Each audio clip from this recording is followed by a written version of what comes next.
All right, let's give out some awards today. What we're going to do today is we're going to try to give some awards. A lot of these are going to be positive. Some of these are going to be negative awards, but we're going to try to give away some superlatives. It's going to be something I'm going to want to do at the end of every Brown season just to kind of put in a capsule of how I really felt about the year, because one of the things that happens over time is that you forget how you felt at the end of a specific year. Like, we absolutely do this all the time where we want to romanticize a season all of a sudden that we did not feel romantic about at the time, or we want to demonize a season that we felt pretty good about, right? Like, we tend to do this, so I want to just put my thoughts of this season in a capsule and my thoughts about individual parts of this season, individual efforts or award-worthy efforts and moments in kind of one video. So here it is. And we're going to start with the first award, which is going to be Most Improved. And I have a couple of candidates for this: Dearness Johnson, MJ Stewart, and AJ Green. And the winner of this award, this metaphysical award, is Dearness Johnson, in my opinion. I think he was the most improved player on the Cleveland Browns. Last year, he showed some sparks. He had a couple of runs. This year, he showed that he could start somewhere and be a very good running back. Dearness Johnson had a really good year this year. I almost wish they would have went to him more once Chubb went out, right, and relied on him. The two games where they really did lean on him, they did win. Those are the two games with Case Keenum in Denver and in Cincinnati. Now, the Cincinnati one, it's a bit of an asterisk there because none of the Cincinnati starters played in that game. But that Denver game was a regular Thursday night game, so that does not deserve an asterisk, right? But nonetheless, I think Dearness played some excellent football this year. I don't know if he comes back to the Browns because he is going to be a free agent. I think he's going to make decent money elsewhere, and the Browns are kind of crowded in that running back room. They have some deals locked up there for a couple of years. We'll see what happens in this kind of dead period, but it was great having Dearness on this team. His evolution has been great, and he well deserves this Most Improved award. Honorable mention does go to, as I mentioned earlier, MJ Stewart and AJ Green. AJ Green, somebody who came out of nowhere, undrafted free agent out of Oklahoma State, and is now looking like a legit, rotational corner at the very least, if not a starting corner. And MJ Stewart, same story with him, right? He was just kind of floating around camp to camp after being cut by Tampa Bay, and he really found a home here. He's really stuck these last 2 years. When the Browns have needed him to step up at nickel, he has done it, right? You remember the Pittsburgh game last year, not the playoff one, but the one to get us into the wild card. He was pretty good in that game. And then the Green Bay game this year was just fantastic for MJ Stewart. I mean, the way he was stopping guys on third down consistently, and that's honestly what he did at the tail end of this season, was just phenomenal. MJ Stewart deserves a lot of credit. Those are my guys that I want to give some love to for Most Improved. Now, this next category is going to be Most Underrated, Most Slept On Players this year. I got two: Greg Newsome and Denzel Ward.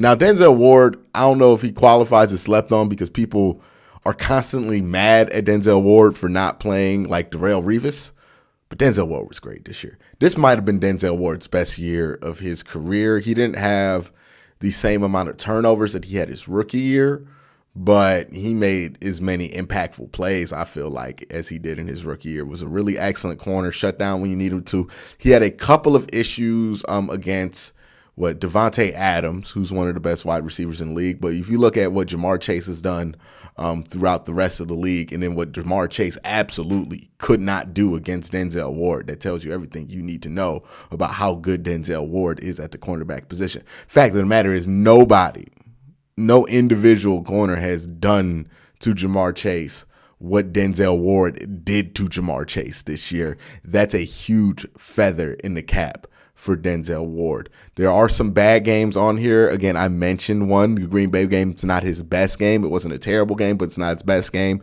And the Chargers game is pretty forgettable, but I think people are really quick for whatever reason to jump the gun in saying that like Denzel Ward shouldn't be extended or he shouldn't be brought back or he's not that good. And time again, Denzel Ward proves people wrong when it comes to that, right? Like, Denzel Ward, when he's been on the field, has always been a really, really good corner. It's not a situation where his play has been super inconsistent. It's just his ability to stay on the field has been inconsistent. And when he's out there, he's pretty good. Greg Newsome is somebody who, I feel like he got lost in the shuffle, right, of the conversation when it comes to the defense, because we look at JOK, you look at Grant Delpit coming back from Achilles, you look at Myles Garrett and Jadeveon Clowney and everything else going on this defense, and you kind of forget that Greg Newsome was a really good first-round pick for this team this year and was a really good corner for this team in a tough spot, right? He was asked to come in to a team that was hoping to contend and start right away, and he did that, right? He beat out Greedy Williams, who played well this year in camp, and once he took that starting job, he never looked back. He played some very good football throughout the year. I mean, at times, I felt like he was playing number one corner level football here. So Greg Newsome gets all the love and respect from me. I think he was a bit underrated this year, and I think Denzel Ward's a bit underrated too, right? I think we should be really, really talking about an extension for Denzel Ward. I understand why you would be wary about it because of his injury history, but when he's out there, he's just so damn good.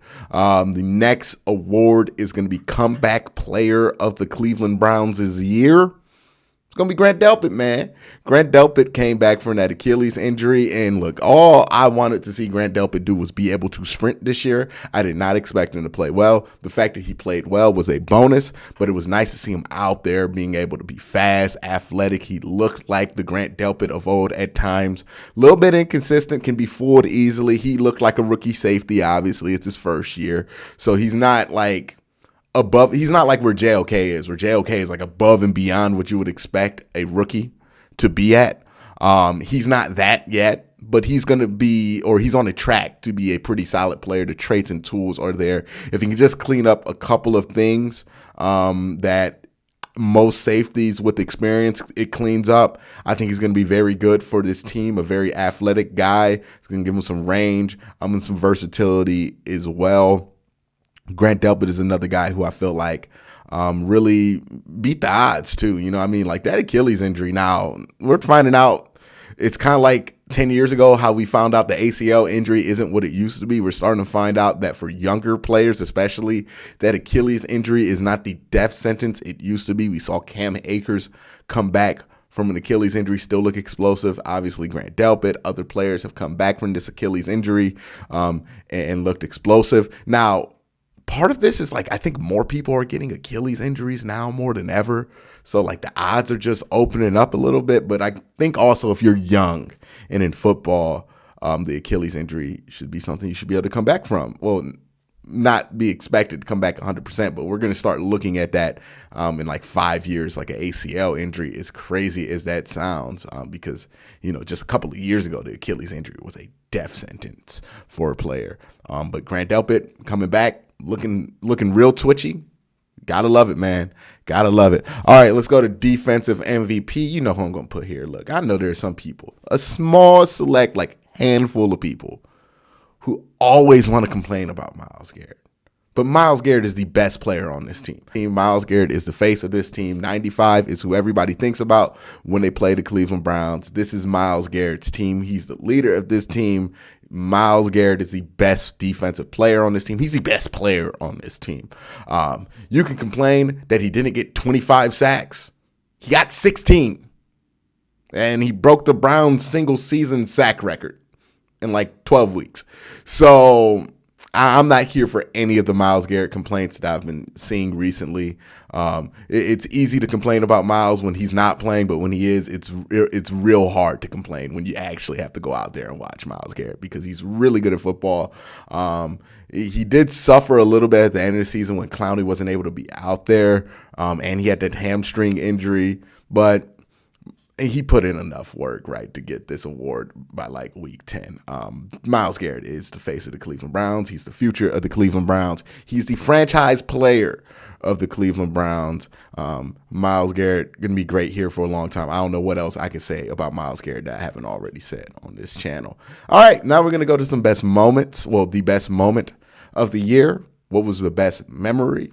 I think we can all agree it was the final touchdown to David Njoku in the Cincinnati game, right? When Baker threw that touchdown to David Njoku, I think we all thought we were back on for another run, baby. Like, I think I'm be honest with you, right? When that touchdown happened, because it was a great throw by Baker to David Njoku in a game where you blew out a really good Cincinnati team, we're finding out, but a good at the time Cincinnati team at home, and you blew them out.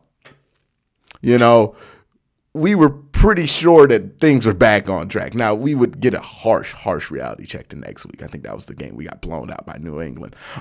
But for that moment, man, for that moment, we thought we was back on. We were excited. We thought the offense was fixed. We thought the quarterback situation was fixed. We weren't arguing about the damn labrum.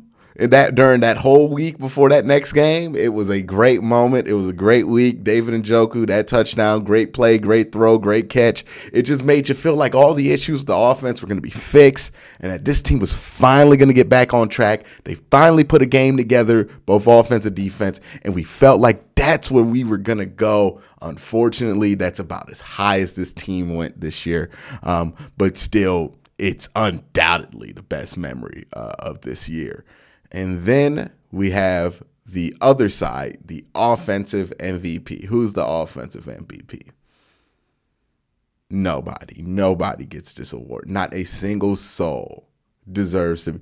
There was no offense to be the MVP of. We could say the best player on this offense, Nick Chubb, but I don't think he was the MVP of this offense because what was valuable about this offense this year? I don't know what you can blame on it, who you want to blame on it. It don't matter for this conversation, right? The offense was not valuable at all. So there's nobody who can qualify to be the most valuable player. Just an abysmal year from this offense. Cannot have another year like this again. Like, absolutely. Especially if the roster is what it is. And here's what grinds my gears, I guess, or really frustrates me about the offense. They had no excuse to be this bad. No excuse. The offensive line, they went through injuries, but they still had like 2 all-pro players on that offensive line at all times.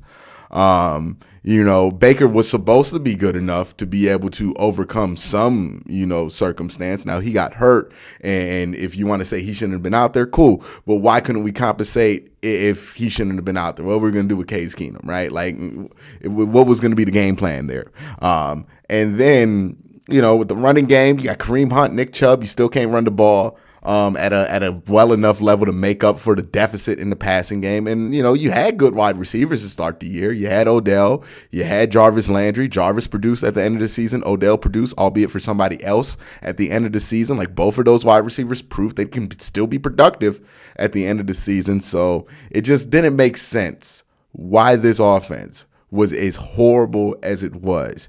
And whatever caused it, and when your offense stinks, you do have to look at the quarterback position by default, right? This is the NFL we're talking about. Whatever caused it, you got to look at quarterback, you got to look at the coaching, you got to look at that whole situation, and you got to come up with a solution because it can't happen. It cannot happen again. If they roll out this same bunch next year and they put out this same crap on offense, people are going to get fired, players are going to be cut. This whole thing's going to have to change because it's unacceptable, the offensive output that they did this year. Absolutely unacceptable. We cannot have games where we lose when we have this much invested in offense and we can't score 16 points to win the game. We can't score 20 points. We can't score 25. Sometimes we couldn't get to 14. Absolutely pathetic year by the offense. Anybody who tells you otherwise is lying to you. This offense was pathetic this year. No great excuses to be this pathetic. There's an excuse to be worse than last year. Absolutely. I'll buy it.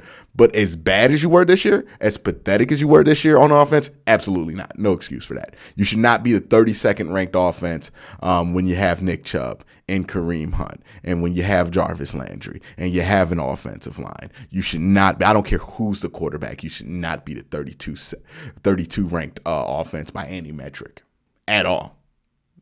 Period, full stop. So nobody gets the MVP. And if you haven't guessed, that's my flop of the year. The flop of the year is the offense. They also get that award. And same reasons I said for why there's no MVP, right? Just an abysmal year by the offense. Surprise of the year, defense, right? I mean, the defense was so much better than we thought it was going to be, and it's kind of why we're still mad at this offense, because they were able to keep them point totals low, and offense still weren't able to score. But nonetheless, these are the awards for the 2021 season. If you have an award you want to put down there in the comment section, feel free to do so. I'm interested to see it. But thank you guys for watching. Have a great day. Have a good night.